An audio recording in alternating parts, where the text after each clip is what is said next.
나요? 화면 예, 잘 보이시나요? 보입니다. 예, 예, 예. 어,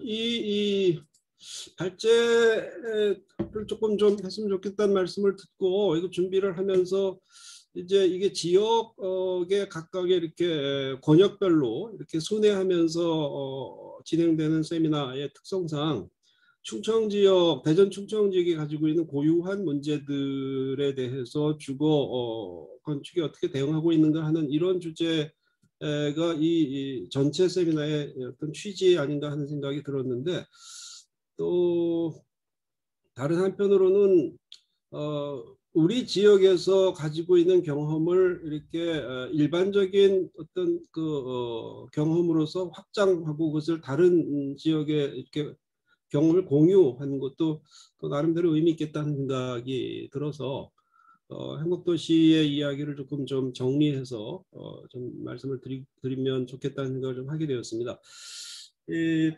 이제 이 크게는 이 다섯 개 정도로 나누어서 설명을 좀 드리려고 하는 건데요. 뭐 설명이라기보다도 조금 좀 논의를 이렇게 같이 좀 오늘 같이 좀 해봤으면 하는 그런 얘기들인데, 첫 번째가 이제 과정으로서의 도시 만들기, 일반적인 얘기고요. 두 번째 이제 구체적으로 어떻게 공동주택이 도시 만들기와 이렇게 접속하는가 하는 문제들, 그런 사례들을 좀 보고, 그다음에 행복도시에서 경험들. 네 번째는 이제 그거에 대한 평가, 그다음에 이제 시사점 이런 것들을 조금 좀 정리해 보자는 뭐 생각으로 이런 것들을 좀 다뤄보려고 한 배경에는 사실은 저희가 주거 건축뿐만이 아니라 일반적인 건축의 문제를 다룰 때 어떤 개인의 어떤 건축가 개인의 어떤 역량이나 아니면 어떤 건축적 지향, 그야말로 순수한 어떤 열정을 가지고 있는 건축가로서의 어떤 지향 또는 철학, 뭐 이런 것들에 대한 이야기들을 상당히 많이 하는데, 현실에서 부딪히는 상황들을 보면 이것들이 거대한 수레바퀴가 흘러가듯이 어떤 시스템에 의해서 이렇게 돌아가고 있는 측면들이 상당히 있고, 그렇다면은 개인의 어떤 순수한 어떤 의지나 이런 데 호소하는 것, 또 물론 뭐 중요한 문제일 수도 있지만, 좋은 도시를 만들어 나가려고 하는 데서 개인의 어떤 순수한 의지나 어떤 순수한 어떤 의도에 호소하는 게 너무 순진한 거 아닌가 하는 생각이 들 때가 상당히 많고, 뭔가 시스템을 건드려서 뭔가 문제 해결을 좀 해나가는 노력도 한편으로 열심히 해야 되지 않는가 하는 생각들이, 사실은 이 행복도시의 이 꽤 오랜 기간 동안에 이 총괄자문위원회나 뭐 이런 데 이제 제가 좀 이렇게 소속돼서 경험하면서 느꼈던 점들이 좀 있어서, 그걸 좀 그 경험을 조금 좀 같이 나누면 좋겠다는 생각을 가지고 준비를 했습니다. 일단 첫 번째 도시, 행복도시 같은 경우에 이게 이제 점진적으로 긴 세월 동안 만들어지는 이제 이런 도시들도 있고, 행복도시처럼 이제 한꺼번에 만들어내는 이제 신도시 계획들도 있는데, 이 어떤 형태 뭐 정도의 차이가 있겠습니다만은, 도시가 만들어지기 위해서 그것들을 계획하고 실현하는 과정들을 이렇게 옆에서 쭉 보니까, 이게 미정성의 창의적 해결 과정, 뭐 이렇게 이제 말은 상위 계획에서 이제 방향을 설정하고 하위 계획들을 이제 실현해 나가는데, 그 과정에서 수없이 많은 과제들이 예상하지 못했던 문제들이 생겨나고 부딪히게 되고, 또 소위 말해서 전문가들 그룹이 참여해가지고 전체 계획을 짜고 개념을 잡고 이렇게 하는데, 전문가들은 그러면은 하위에서 벌어지는 아주 세부적인 문제까지 처음부터 다 예측 가능한가? 제 경험으로는 전혀 그렇지가 않은 것 같아요. 아무리 전문가라 할지라도 하나의 도시를 이렇게 구상하고 뭐 이렇게 실현해 나가는 과정에서 아주 하위 단계까지 세부적인 일들이 전개되는 과정에서 정해지지 않은 일들도 굉장히 많고, 실질적으로 우리 몸에 부딪히는 일들은 아주 구체적이고 세부적인 일들이 실제로 도시의 어떤 이미지를 형성하거나 도시의 구체적인 공간 경험을 형성하게 만드는데 굉장히 마크로한 계획들 뭐 이런 계획들도 많고 그래서 굉장히 미정되어 있는 일들이 굉장히 많아서 그때그때 창의적으로 문제를 해결해 나가야 되는 어떤 뭐 그래서 이제 두 번째 이게 굉장히 다이내믹한 동태적인 실현 과정일 수밖에 없다. 계획 설계 실행이 기계적인 어떤 순차적 과정이 아니고 전체를 계속 이 피드백하면서 이렇게 부딪히고 그때그때 문제를 해결해 나가고 이런 일들이 생각보다 굉장히 많은 것 같다는 경험을 좀 했습니다. 그리고 통합적 계획을 이제 도시 전체 마스터 플랜 잡고 이렇게 하지만 개별적으로 벌어지는 요소들이 부분과 전체 지속적인 상호 교류들이 생각보다 그렇게 원활하게 잘 이루어지지 않는다. 그래서 이런 것들이 서로 어떻게 상호 인터랙션 할 건가 하는 이런 문제들이 실제로 이 도시를 하나 만들어가는 과정에 꽤 긴 시간 동안 이렇게 부분 참여하다 보니까 이게 도시를 만들어 나가는 어떤 우리의 기본적인 개념 세팅이 이게 제대로 돼 있는 건가 하는 이제 의심이 들기 시작했다는 것이죠. 이게 이제 우리가 통상적으로 도시공간 구조가 있고 개발 계획을 수립해서 토지용 계획을 잡은 다음에 그걸 조금 더 세부적으로 지구 단위 계획을 만들고 그다음에 이제 개별 건축 단계로 넘어가서 심의 허가 이렇게 해서 굉장히 리니어한 프로세스로 이걸 만들어 가죠. 법정 계획 과정들이 이렇게 순차적이고 단선적인 과정들을 거치도록 되어 있고 근데 이제 이런 과정들이 아까 제 모두에서 말씀드린 것처럼 이게 정말로 실제로 벌어지고 있는 도시가 만들어지는 리얼 프로세스하고 일치하는가 하는 이제 이런 의심이 조금씩 들기 시작을 했다는 건데요. 각각의 이제 단계별로 도시공간 구조를 짜고 개발 계획을 수립하고 지구 단위 계획에서 하는 일들을 뭐 이건 뭐 다 아시는 이야기들입니다. 이제 교과서적인 이야기들인데 실제로 교과서적인 이야기조차도 실제로는 그렇게 잘 안 되는 경우가 많은 것 같아요. 예를 들면 지구 단위 계획에서 3차원적인 구성의 골격을 규정하는가 거의 잘 안 됩니다. 사실은. 2차원 계획들을 많이 하죠. 그리고 구체적인 산점 매수의 구성이 조직화되는 잘 안 됩니다. 개별 건축의 실현 단계에서 그러면 상위 계획의 전체적인 시스템이나 프로세스를 굉장히 면밀하게 보고 개별 건축들에 대한 것들이 컨트롤되는가 잘 안 되죠. 그런데 교과서적으로는 이거 다 한 것처럼 돼 있단 말이죠. 그래서 이제 그렇고 이제 그러니까 여러 가지 이제 디자인을 관리하기 위한 시스템들을 여기다 갖다 끼워 넣는 것인데 가장 대표적인 게 심의 과정 같은 거 허가할 때 또는 심의 가장 대표적인 게 건축 심의죠. 우리나라 시스템에서는 그런데 그게 이제 얼마나 효력을 발휘하는가 하는 문제죠.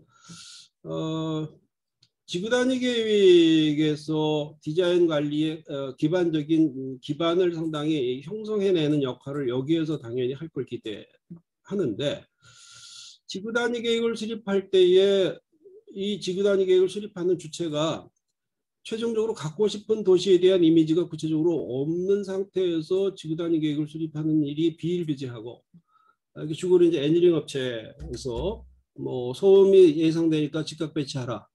그다음에 뭐 방음벽이 쓸지 안 쓸지 아직 확실히 모르고 그다음에 옆에 강이 흘러가고 있으니까 탑승형 갖다 놔라. 뭐 이런 아주 기계적인 이 구성 지구 단위 계획의 일들이 늘 벌어지죠. 그러면 지구 단위 계획을 수립하는 이 주체에게 그런 최종적으로 갖고 싶은 도시의 모습이 어떤 모습이냐 구체적으로 얘기해 봐라고 얘기 못 해요. 이런 일들이 실질적으로 벌어지는데 지구 단위 계획에 여러 규제도는 나온단 말이죠.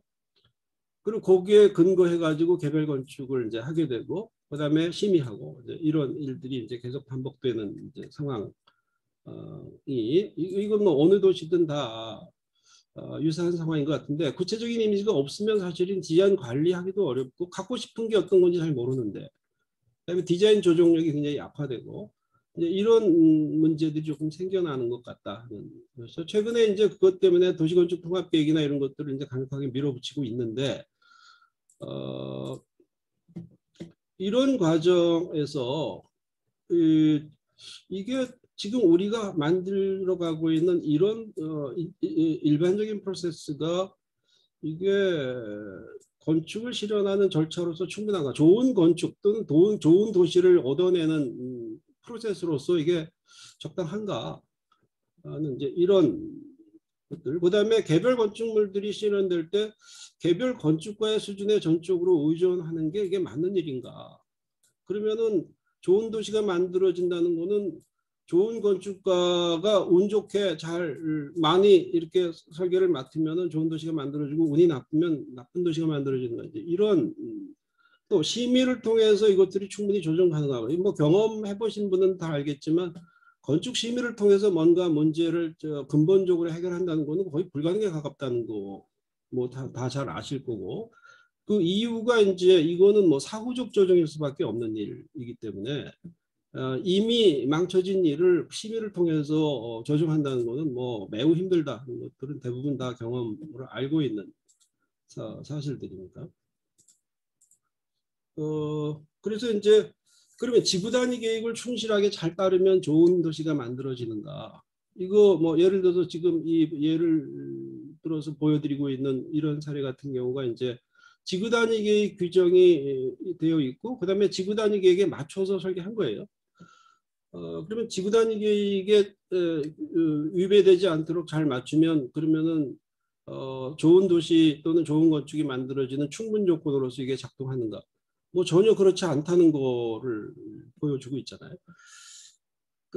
그래서 이제 사실은 뭐 MP도 그러니까 제도에 의해서만 이걸 컨트롤하는 거는 한계가 있다는 생각이 드니까 사람이 나서야 되겠다. 사람에 의한 컨트롤을 하는 것이 이제 MP 제도라든지 총괄 계획과라든지 뭐 이런 제도들이 이제 같이 병행해서 움직여 나가는 이제 노력들을 한편으로 좀 하고 있는 것이죠. 근데 그 동안에 저희들이 경험해 본 거로는 이제 이 경우는 행복도시의 지금 사례, 초기 사례고요. 그다음에 이게 이제 일산 신도시도 당시의 도시 설계 내용들을 보면 굉장히 꼼꼼하게 내용 그 규정들을 굉장히 꼼꼼하게들 해놓으셨어요. 근데 이 도시 설계의 제도, 그 당시에 도시 설계 제도죠.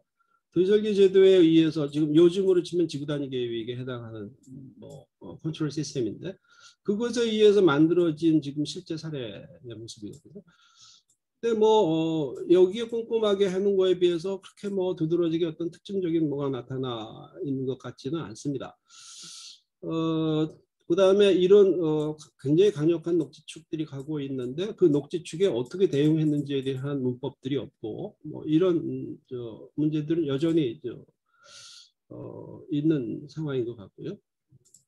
그런데 이제 이런 그 문제들이 자꾸 봉착을 하니까 행복도시에서 이 특히 공동주택 맨 처음에 초기에 이렇게 건립되면서 건설청에서 제일 힘들고 조금 난감해했던 일 중에 하나가 행복도시에 와서 이제 방문하거나 이런 분들이 와가지고 툭툭 던지는 이야기들이 굉장히 이렇게 뼈아프게 자꾸 얘기가 들렸던 것 같아요. 담당 공무원들이나 이제 이 수행하는 사람들은 뭐 한다 그러더니 와 보니까 뭐 별 것도 없네. 그다음에 뭐 다른 도시랑 뭐 별 차이도 없는데 뭐 아파트 또 때려 짓고 있네. 뭐 이런 이야기들이 굉장히 본인들이 열심히 하고 있는데 이거 어떻게 해야 되나. 뭐 그래서 고민들이 굉장히 깊었던 게 사실이고 그리고 이제 죄 없는 심의위원들 막 굉장히 닥달하고 또 뭐 총괄 자문위원들 뭐 막 들들 볶고 뭐 하여튼 이런 일들이 쭉 있었어요. 그래서 어떻게 하면은 특히 공동주택 부분 좋은 디자인을 얻어낼 건가 하는 것들에 대한 자체 세미나도 굉장히 많이 하고 뭐 이런저런 일들이 내부적으로 꽤 있었습니다. 그다음에 이제 시스템을 바꿔 그래서 이제 그러다가 이거 그렇게 자꾸 사람을 들들 볶아서 될 일이 아니라 시스템을 좀 바꿔야 되는 거 아니에요. 시스템 바꾸는 방법들을 좀 고민하자. 이제 이런 이야기들이 조금 시작이 됐고 그래서 그동안에 행복도시에서 특히 공동주택 디자인을 컨트롤하는 또는 관리하는 그 시스템들, 그러니까 설계의 이 조건이라고 할까요? 이 디자인이 만들어지는 그 프로세스 또는 시스템을 몇 차례 이렇게 조금 바꿔왔는데 그 바꿔온 과정들을 이제 몇 개로 좀 나누어 볼 수가 있습니다. 그래서 그 나누는 그 시스템에 따라서 실질적으로 얻어진 아웃풋들이 제가 보기에는 상당히 이렇게 차별적인 아웃풋들이 얻어지는 어떤 그 인과관계들이 보여서 이게 제가 모두에 말씀드린 것처럼 어떤 개별 건축가에게 호소하는 시스템보다는 시스템을 조절하는 이제 이런 것들에 대한 관심을 좀 가질 필요가 있겠다는 생각들을 좀 하고 그 경험을 좀 나누려고 하는 건데요. 그래서 이제 어떤 제도적인 장치 또는 어떤 시스템을 어떻게 짜는가, 거기에 또 사람을 어떻게 투입하고 뭐 아무리 시스템이 좋아도 사람이 어떻게 작동하는가 하는 문제를 또 배제할 수는 없는 것이기 때문에, 그래서 지구단위 계획을 그럼 정교하게 만들면 되는가? 그것만 가지고 되는 것 같지도 않고요. 또 그러면 아주 출중한 건축가를 투입해서 총괄 계획을 하게 하면 되는 것, 그것도 뭐 충분 조건이 되는 것 같지는 않습니다. 이제 몇 가지 그러면 지구단위 계획을 굉장히 정교하게 만들면, 지금 지구단위 계획이 굉장히 헐렁하고 거칠어서 이게 좋은 건축을 못 만든다는 얘기도 한편에 있기 때문에, 근데 이제 다른 나라들이 하고 있는, 그러면 아주 정교하게 만들면 좋은 도시가 만들어지는가? 이제 그래서 이제 F 플랜이나 B 플랜 쓰고 있는 독일 같은 경우에 이제 사례들을 좀 보면, 이게 F 플랜이나 B 플랜은 우리가 생각하는 거에 비해서 굉장히 강력한 이 컨트롤 시스템의 측면이 좀 있기 때문에, F 플랜은 이제 우리로 보면은 딱 일치한 건 아니지만 토지 이용 계획에 해당하는 그 컨트롤 시스템이고 디자인 단계고, B 플랜은 이제 지구 단위 계획에 해당하는 이런 건데, 이걸 조금 정교하게 조금 나누어서 F 플랜하고 B 플랜 사이에 이 비법정 계획들이 끼워져 가지고 다른 시스템들이 좀 이용되기도 합니다. 그러니까 라멘 플랜과 디자인 계획, 라멘 플랜 같은 경우가 이제 그 사이, 그다음에 디자인 계획이라는 게 사이사이에 끼워져 있는데요. 예를 들어서 지금 요게 지금 F 플랜이고 요게 지금 B 플랜인데, 요 F 플랜하고 B 플랜 사이에 이런 라멘 플랜이나 그 다음에 B 플랜 다음에 이걸 조금 더 3차원적으로 구체화시키는 디자인 계획이라든지 이런 것들이 또 중간중간에 끼워져 있는 시스템들을 써서 비교적 굉장히 정교한 시스템들을 쓰고 있는데, 이제 예를 들어서 이제 이게 이제 민스터에서 이제 제가 가본 곳 중에 하나인데, 지금 B 플랜에서 여기 지금 뭐 필지별로 여기 지금 건물 이런 식으로 이렇게 해놓고 여기 금고 놓고요. 그 다음에 뭐 4, 여기 잘 보이진 않습니다. 이렇게 숫자 써놨는데 요거 건물의 외곽선까지도 다 규제하고 있고, 그다음에 여기에서 여기까지는 4층으로 짓고 여기는 2층으로 짓고 뭐 이렇게 해서 건물의 이 건축 외곽선까지 지금 다 규제 해서 이렇게 건물을 지금 짓고 있거든요. 그러니까 우리랑 비교해 보면은 뭐 엄청난 좋게 말하면 정교한 시스템이고, 다르게 얘기하면 너무 강한 규제 시스템들을 좀 돌리고 있는 건데, 여기 지금 이 B 플랜에서 잡아놓은 우리로 지금 지구 단위 계획에 해당하는 건물 외곽선까지 지금 다 잡아 그대로 지금 다 지어져 있고요.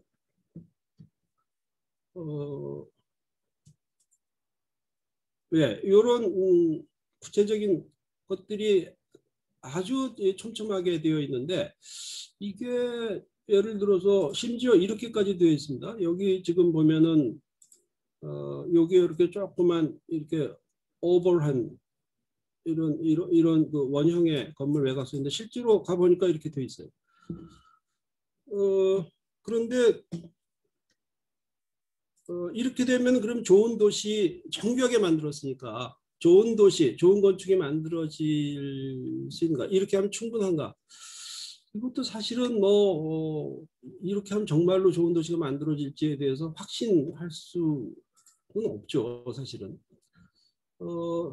보다 좀 풍부하고 다양한 디자인 같은 것들이 얻어졌으면 하는 또 한쪽에서의 바람이라는 게 있을 수밖에 없고, 그러면 지구 단위 계획이나 이런 제도적으로 컨트롤하는 시스템의 상세함 정도 또는 강력함 정도, 이런 정도를 어느 정도 수준에서 정리하는 게 필요한가? 그다음에 실질적으로 그 제도가 어찌됐든지 간에 최종적으로 좋은 건축, 좋은 도시가 만들어지는데 긍정적으로 기여하는 그 시스템이라는 게 또는 제도라는 게 어느 정도 수준에서 어떻게 조합되는 게 좋은가 하는 이제 이런 그 궁금증이 계속 사실은 사라지진 않는, 다른 나라 예를 보더라도. 그래서 이제 한편으로는 우리나라에 지금 진행되고 있는 상황들을 보면은 이런 제도나 지구단위 계획 같은 이런 것들을 굉장히 상세하고 탄탄하게 만드는 노력들을 한편으로 해야 된다. 이제 이런 주장이 한편으로 있고, 또 한편으로는 총괄 조정이나 총괄 계획과 제도가 이제 점점 확대되고 있잖아요. 이제 이런 그 사람에 의한 관리 시스템, 이것들이 이제 같이 지금 소위 말해서 병행되어 가는 셈인 건데, 이런 요 두 가지의 어떤 흐름들 어떤 것들을 그러면 선택할 것인가 하는 문제는 아닌 것 같습니다. 이 취사 선택의 문제는 아닌 것 같고, 이걸 어떻게 잘 조합할 건가 하는 문제일 수밖에 없을 텐데, 이런 측면에서 이제 이 행복도시에서 몇 가지 경험이 있다. 행복도시도 이런 그 단선적인 프로세스를 전제를 해가지고 별별 위원회 가이드라인 무슨 지침 수없이 많은 것들이 있습니다. 이것들이 다 이제 돌고 있는 건데, 이런 것들이 막 돌고 위원회도 있고요. 그다음에 규정도 있고 위에 가장 상위 규정 가이드라인도 있고 무슨 MA, MP 이런 것도 있고 별별 여러 가지 제도들을 다 이제 돌려본 거예요. 그런데 그동안의 한 일들을 그냥 쭉 나열을 해봤더니 행복도시는 사실은 몇 가지 정치적 프로세스들 때문에 중간에 조금 휴지기가 있었죠. 한 3년 정도의 휴지기가 사실은 그 이후에 상당히 디자인의 어떤 흐름이나 방향에 상당히 영향을 미쳤습니다. 실질적으로. 그래서 이제 그것들이 어떤 영향을 미쳤는지 크게 나누면 제가 그냥 나눠 본 건데요. 착수 준비 시기가 있었고, 그 다음에 이제 수정안이 이제 제출이 될 특별법 수정안이 제출돼서 이걸 행정복합 도시 좀 만들지 말고 무슨 과학 무슨 도시 만들자 하여튼 이런 논의가 됐다가 결국은 국회에서 그게 정리가 안 되고 다시 하는 걸로 그냥 다시 또 원위치해서, 이 당시 초기에는 이제 우리가 흔히 아는 일반적인 방식으로 했습니다. 그러니까 토지를 공급하고 개별 사업자가 설계를 해가지고 오면 건축 심의에서 야 이게 설계가 잘 되니 못 되니 좀 조정하고 하여튼 이렇게 해서 우리가 일반적인 프로세스죠. 그다음에 이제 이거 이렇게 해가지고 안 되겠다. 해서 이제 디자인 관리 시스템들을 조금 구상하고 이런저런 이제 방법들을 강구하기 시작을 하는 단계가 이제 2013년, 14년쯤부터 시작됐는데, 이게 이제 서로 연결되어 있는 문제가 결론도 말씀드리면 이거랑 다른 점은 여기에서 토지를 개별 사업자에게 입찰에 의해서 공급하고 심의를 통해서 디자인을 관리해서 아파트를 짓게 하는 이 방식에서 여기 이제 계획안 심사에 의한 토지 공급 방식 해서 설계안을 먼저 제시하고 좋은 설계로 사업을 하겠다는 사업자에게 땅을 주는 이제 이런 방식으로 이때 이제 바뀐 건데, 그러려다 보니까 땅값을 가지고 투자를 할 수가 없으니까 감정가에 의한 토지 공급 방식으로 이때 바뀌었어요. 2014년부터. 그러니까 이게 이제 LH 입장에서는 토지 가격에 투자를 시켜가지고 토지를 공급하는 방식이 아니기 때문에 LH의 사업성 측면에서 상당한 마이너스 효과가 있습니다. 그걸 감수해야 되는 시스템이죠. 그러니까 이건 공공이 사업성이라고 하는 것들을 담보로 해서 좋은 디자인을 얻어내는 것과 맞바꾼 겁니다. 그래서 이때 상당한 변화가 있었다고 볼 수 있고요. 그래서 이제 계획안 심사에 의한 토지 공급 방식 뭐 이런 걸로 이게 사실은 행복도시 시작되면서부터 그 시스템이 있었어요. 일생활권에 있었는데 이때 이제 3년간 스탑되면서 행복도시가 진행될 것 같지 않으니까 이때 당선된 건설업체들이 전부 토지 반납했죠. 사업 안 한다고. 토지를 반납해 버렸고 그래서 일생활권을 다시 시작을 했는데 이때는 그냥 토지를 투찰해 가지고 그냥 그 사업자들이 알아서 설계해 오고 이걸 건축 심의를 통해서 조절하는 이런 방식이 있었고 이 시기에는 또 행복도시에서 사업을 섣불리 하려고 하는 업체들이 별로 없었기 때문에 와서 아파트 짓겠다고만 해도 감지덕지 하던 시절입니다. 이게 3년간 쉬고 있었기 때문에 그래서 심의를 세게 할 수가 없었어요. 와서 아파트 짓겠다고만 해도 너무 고마워하던 시절이었기 때문에 그런데 이제 이게 이제 이걸 지나와서 비교하는 시점에서 굉장히 재미있는 사례가 만들어진 건데 일생활권의 이 계획안 심사에 의한 토지 공급 방식에 의해서 땅 달라고 그래가지고 설계안을 막 만들어 가지고 왔던 이 안들과 토지 다 반납하고 여기에서 개별 주택을 해가지고 그냥 개별적인 심의를 했던 이게 같은 땅이거든요. 이 시스템에 의해서 설계안이 어떻게 바뀌었는지를 비교해 볼 수 있는 이제 좋은 사례가 만들어진 셈인데 이 두 가지가. 그 다음에 이제 그 다음에는 계획안 심사에 의한 공급 방식으로 가기 시작했고, 그 다음에는 이제 마스터 플랜을 정교하게 만들고 그 마스터 플랜에 기반해 가지고 계획안 공모를 해서 토지를 공급해주는 이제 이런 방식으로 통합성을 좀 강화하는 이런 시스템으로 이렇게 조금씩 좀 변해왔습니다. 그 내에서도 세부적인 어떤 약간 미세한 변화들이 좀 있었는데 이제 이런 크게 나누면은 뭐 이런 5단계 정도로 이렇게 나누어서 세부적인 이제 내용들이 이렇게 진행되었습니다. 이 방식들의 뭐 구체적인 벌어진 일들은 여기다 제가 쭉 이렇게 좀 타임라인에 이렇게 표현해 본 건데요. 어떤 일들이 있었는지.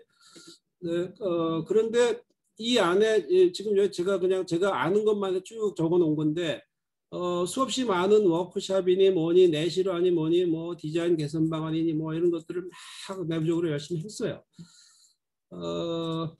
그런데 이것들을 나누어 봤더니 대개 이런 정도로 이제 구분이 됩니다. 디자인 관리 시스템 차원에서 보면 첫 번째가 이제 사후조정이에요. 사후조정이라는 게 건축 심의를 통해서 조절하는 겁니다. 그러니까 이미 설계 다 해가지고 와서 그 다음에 이제 심의를 통해서 뭐 요거 좀 조정하자, 요거 좀 바꿔라, 뭐 이런 이제 우리가 흔히 아는 일반적인 프로세스죠. 이 사후조정 시스템을 어느 정도 하다가 이거 가지고 안 되겠다. 그래서 이제 사전조정 시스템으로 바꿔간 거예요. 근데 사전조정 시스템에서 제일 먼저 한 게 뭐냐면 건축위원회에서 건축심의에 올라오기 전에 사전자문제도를 거의 반강제로 막 돌린 겁니다.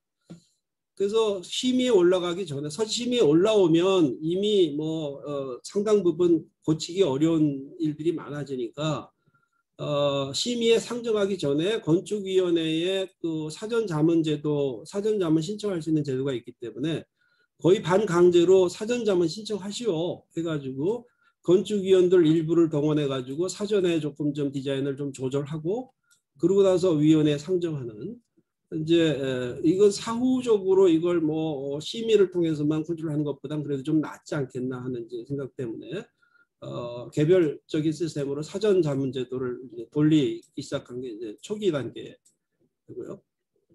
그걸 통해서 조금 사전에 조율되는 효과들이 좀 있었어요. 근데 이것도 한계가 빤하고 또 역기능도 있습니다. 사전 자문을 좀 받으면 이 개별 건축 설계한 분들이 또는 사업자가 사전 자문을 받았으니까 실제 심의에서는 통과시켜 주겠지 하는 이런 기대가 또 생겨서 이제 이런 또 어려움도 있고, 또는 뭐 건축위원 중에 일부가 사전 자문에 참여했기 때문에 본 심의에서 다른 심의위원들이 조금 부담스러워해요. 이런저런 얘기하는 거를. 이런 현실적인 일들도 있고 해서 그것들이 어느 정도 진행되다가 그 다음에는 이제 토지 공급 방식이 이제 그 다음에는 마스터 플랜을 짜고요.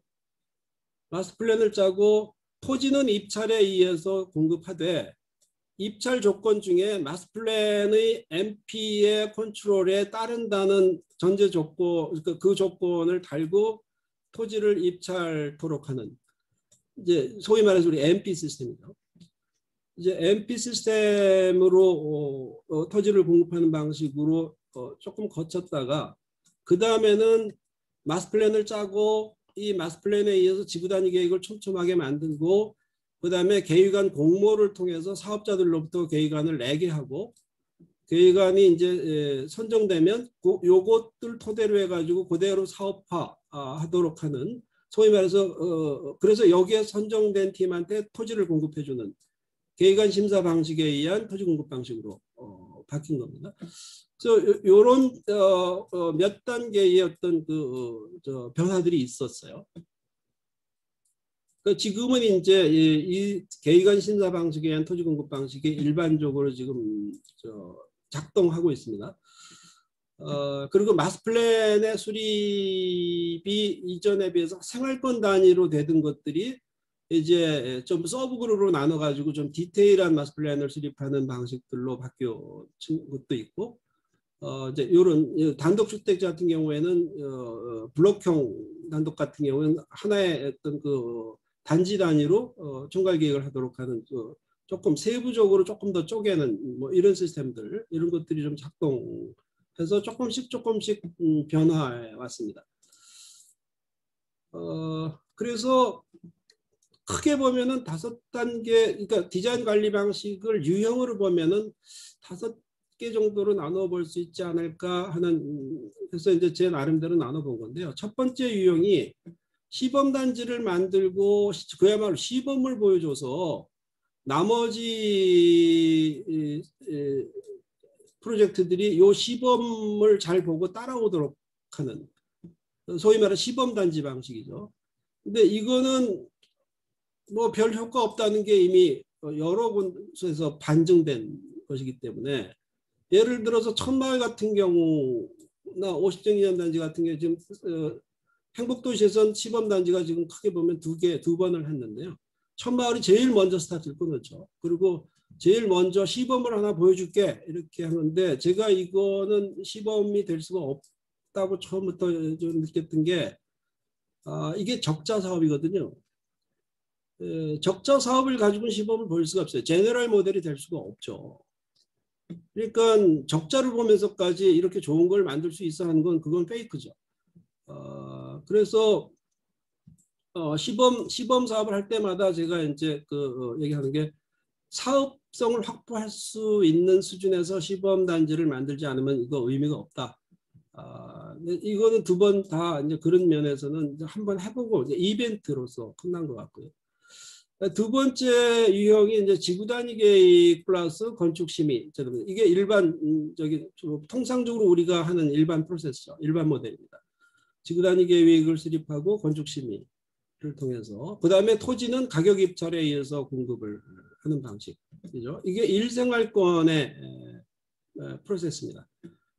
이 토지 반납한 상황. 그런데 요게 이제 비교를 위한 어떤 좋은 사례가 됐다고 아까 말씀드린 게, 이게 일생활권이 계획안 공모에 의한 토지 공급 방식을 초기에 했다가 행복도시 수정안 논란 때문에 토지를 대부분 다 반납했거든요. 그래서 동일 부지에 2개의 설계안이 존재합니다. 그래서 공모할 당시에 했다가 안 해, 그리고 토지 반납했을 한 거 이후에 다시 재개해가지고 그냥 일반 프로세스로서 그래서 요것들 한번 좀 비교해 보면 이 디자인 관리 방식이나 시스템에 의해서 설계안이 어떻게 달라지는 걸 좀 볼 수가 있을 거예요. 세 번째가 이제 건축 심의, 아까 말씀드린 것처럼 심의는 하는데 사전자문제도에서 조금 소위 말해서 프리 컨트롤하는 시스템을 조금 돌리는 이런 유형이 하나 있었고요. 그다음에 네 번째가 이제 총괄 건축가가 마스터 플랜을 작성하고, 그다음에 이제 입찰에 의해서 토지를 공급한 다음에 이 토지를 공급받는 사람들의 토지 공급 조건 중에 총괄 조정에 응해야 된다. 이제 이렇게 해서 총괄 조정에 응하는 삼생활권이 이제 그런 방식으로 진행이 된 건데, 이건 이제 공모를 하거나 그런 건 아닙니다. 토지는 입찰에 의해서 공급을 했고, 대신 마스터 플랜을 작성해 놨다가 마스터 플랜을 작성한 총괄 건축가, 총괄 계획가가 이거를 이제 소위 말해서 MP 또는 MA로서 이걸 컨트롤하는 시스템을 쓴 건데, 삼생활권은 조금 한계가 있었던 게 전체 필지 중에 또 일부 필지는 선공급한 필지들이 있었어요.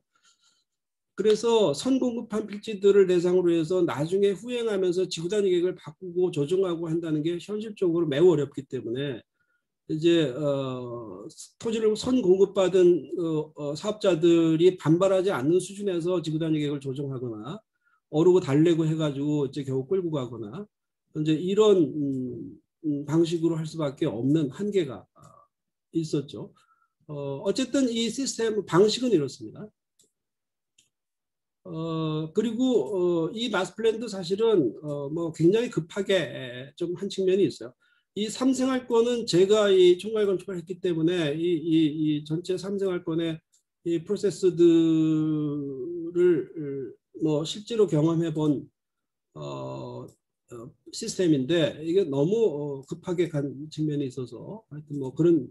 그다음에 다섯 번째가 이제 총괄 건축가가 마스터 플랜을 작성하고 이걸 기반으로 해가지고 지구단위 계획을 다 수정해서 정리하고, 수정된 지구단위 계획을 정리해 놓고 디자인 지침을 정리한 다음에 계획안 공모를 하고, 그 공모에 당선된 업체에게 땅을 주겠다. 땅을 주고 그것을 사업화하게 하고, 그것을 당선된 안을 가지고 조정하고 정리해서 사업 실제 실행으로 옮겨가도록 하는 이런 방식이, 이게 지금 현재는 가장 최근에 작동하는 방식이라고 볼 수 있겠습니다. 그래서 요거를 그냥 유형별로 몇 개 사례들만 쭉 5개 유형별로 좀 결과물들을 좀 이렇게 보여드리려고 하는데요. 이게 이제 시범 사업, 시범 단지의 모습입니다. 천마을이죠. 근데 천마을의 이런 디자인 시스템이나 그다음에 디자인의 특성이나 이런 것들이 이후에 잘 승계되기가 조금 어려웠던 게, 이제 이게 뭐 사실은 사업적으로 그렇게 리즈너블한 방식으로 되지가 않았던 거기 때문에, 사실은 이게 천마을 1, 2, 3단지거든요. 근데 천마을 4단지부터 같은 천마을인데 확 달라지기 시작합니다. 민간 사업에서부터. 가보시면 알겠지만 요 옆에 천마을 4단지부터는 이거하고 느낌이 확 달라요. 그냥 일반적인 아파트 보는 것 같은 이런 느낌들로 회귀해서 이거 시범 사업으로서의 역할을 충분히 하긴 좀 어려웠다는 걸 뭐 반증해 보이고 있고요. 그 다음에 이게 이제 2-2 생활권의 LH 50정 기념단지 시범단지로서 현장 공모한 건데, 이것도 그 이후에 다른 데에 뭐 영향이 전혀 없었다고 볼 수는 없지만, 이것들이 어떤 그 리딩 케이스로서 어떤 역할을 했는지는 사실은 뭐 이렇게 분명치는 않은 것 같습니다. 이 당선작이 좋고 나쁘고를 떠나서 이 당선작이 내포하고 있는 어떤 그 리딩 샘플로서의 어떤 역할을 했는가, 이게 이제 분명치는 않은 것 같다는 거죠. 그다음에 두 번째가 이제 일반 공급 방식에서 지구단위 계획을 수립하고 이제 건축 심의하는 방식입니다. 이게 이제 일생활권 당시에 계획안 심사 방식에 의해서 토지를 공급한 공모했던 결과물들이에요. 근데 이게 다 반납된 거죠, 대부분이. 이게 이제 당선작들이고요. 그게 이제 그 당시에 설계 공모에 당선된 안들입니다. 당선된 안들의 모습이 이제 이런 모습들이에요. 그리고 실현되지는 못했죠. 아까 말씀드린 것처럼 반납됐고, 그다음에 일반 프로세스로 이제 간 겁니다. 입찰에 의해서 토지를 공급하고 건축 심의를 통해서 이제 디자인을 관리하고. 근데 그 당시에는 건축 심의조차도 이렇게 특별하게 수정을 요구하거나 하지를 못했어요. 아파트 공급의 일정을 공기관 이전과 함께 그걸 꼭 맞춰야 되는 이런 급박한 사정이 좀 있었고, 또 와서 아파트 짓겠다고만 해도 뭐 감지독재하던 시절이었으니까, 그래서 뭐 웬만한 거 대부분 다 통과됐습니다. 초기에. 이게 지금 당초 일생활권에서 계획안 공모 방식에 의해서 토지를 받겠다고 해서 당선된 안이고요. 이게. 이 경우는 지금 이게 힐스테이트 대우가 사업자로 당선됐는데 유일하게 희귀하게 이때 토지를 반납하지 않은 한두 건설사 중에 이게 토지를 반납하지 않고 들고 있었던, 그래서 사업자가 바뀌지 않았습니다. 이 경우는 안 바뀌었는데 실제로 사업을 원래 이 시스템이 돌아갔다면 요것대로 지어야죠. 약속이 이거였으니까. 그런데 다시 다른 거 다 반납되고 토지 재공급하고 하면서 이건 사업자가 안 바뀌었음에도 불구하고 이렇게 바꿔 가져왔어요. 이걸로 사업하겠다. 그런데 이렇게 지그재그로 만들고 이거에서 의해서 만들어진 이 외부 공간의 어떤 시스템이나 이런 것들은 그대로 두고 그냥 이거는 그대로 두고 평평하게 이렇게 펼쳐가지고 놨어요. 그래서 이게 외부 공간 계획과 이 주거동 배치 계획이 잘 맞지도 않습니다. 그런데 이거 당초 사업자가 바뀌지 않았으니까 이것대로 가라. 뭐 죽어도 자기는 못한다 이거. 그리고 당시에 이건 어떻게 하겠다는 건 모르겠고 우리 이걸로 하겠다. 그래가지고 이걸로 지어졌어요. 이게 동일 사업자입니다. 이게 토지를 공급받은 사업자가 바뀌었다면 뭐 볼 수 있는데 어쨌든 이 경우는 지금 동일 사업자인데도 이게 이제 시스템의 변화에 따라서 이렇게 확 이제 설계안이 이제 바뀌었습니다. 그러니까 우리나라 아파트가 뭐 이상하다, 후지다 뭐 하는 게 설계 잘 못해서가 아니라는 걸 알 수 있죠, 사실은. 다 설계 잘하는 사람들 얼마든지 많잖아요. 이게 이제 계획안 공모 방식에 의해서 당선된 아니고요. 이건 토지를 공급했어요. 토지를 반납했어요. 그래가지고 재공급한 겁니다. 저 입찰에 의해서 토지를 사업자가 바뀐 거죠. 그래서 이렇게 원래는 당선하는 이런 방식으로 하겠다고 했던 건데 토지 반납하고 사업자가 바뀌고 입찰에 의해서 토지 받은 이 사업자는 설계 이렇게 가져왔어요. 그래서 이게 이렇게 바뀐 겁니다. 그다음에 이걸 이제 비교해 보면은 뭐 몇 가지 이제 특징들이 있는데요. 예, 위에 게 당선 아니고요. 밑에 게 사업자가 바뀌고 토지 공급 받아가지고 개별 건축 심의를 통해서 실제로 실현된 허가된 설계안입니다. 이렇게 바뀌었고요.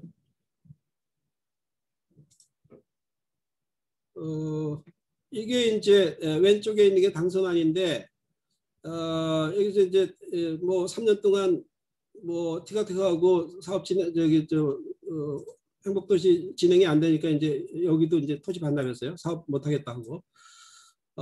그런데 나중에 재공급하면서 이걸 반토막 내 가지고 반토막 내서 이거 그다음에 요거 반토막 내고 이렇게 해 가지고 두 개로 쪼개서 팔았어요, 땅을. 그런데 이제 요게 당선안이고요. 요게 지금 토지를 입찰에 의해서 토지 공급받아 가지고 일반 프로세스로서 건축 허가 받은 심의 통과하고 허가 받은 안입니다. 이제 이런 그 프로세스들을 보면 이게 결국은 토지를 공급하는 시스템 또는 설계를 그러니까 설계와 토지 공급을 서로 이렇게 연동시키는 시스템. 그다음에 디자인을 컨트롤하는 사전적 컨트롤 또는 사후적 컨트롤 시스템 이런 것들에 따라서 이 설계가 상당히 색깔이 바뀌고 있다는 것을 뭐 볼 수 있죠. 그다음에 이제 세 번째 방식이 이제 이런 일반 프로세스에서 이제 한계가 있고 이걸 디자인 컨트롤하기가 너무 힘들고 하니까 사전 자문 제도를 좀 본격적으로 돌리자 이런 그 시도를 좀 한 거죠. 강인호 교수님 조금만 빨리 해주셔야 될 것 같습니다. 예. 시간이 많이 갔네요. 예. 그렇게 해서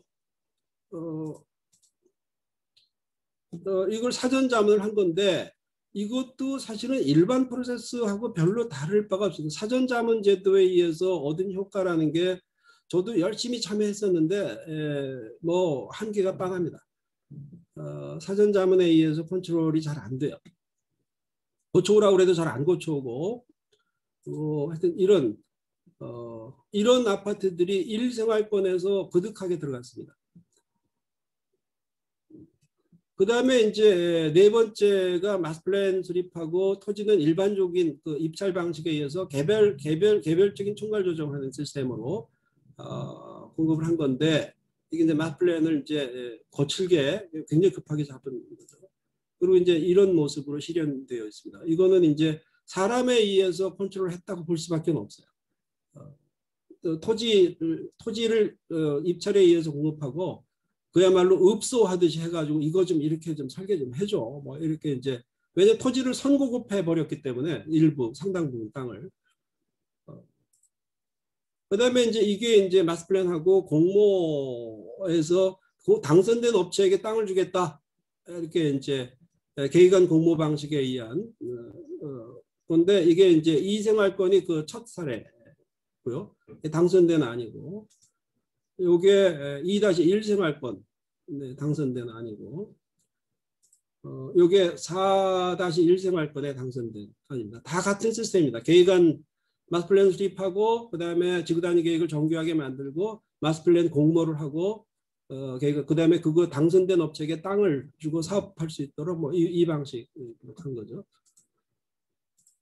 4-1 생활권이고요. 이게 6-4 생활권 당선안의 모습입니다. 6-4 생활권 모습이고요. 이전에 설계안하고 상당히 이 분위기가 다르다는 거를 아마 보실 수 있을 텐데 이건 주상복합인데요. 주상복합도 역시 비슷한 같은 시스템으로 공급을 한 겁니다. 마찬가지고요. 그래서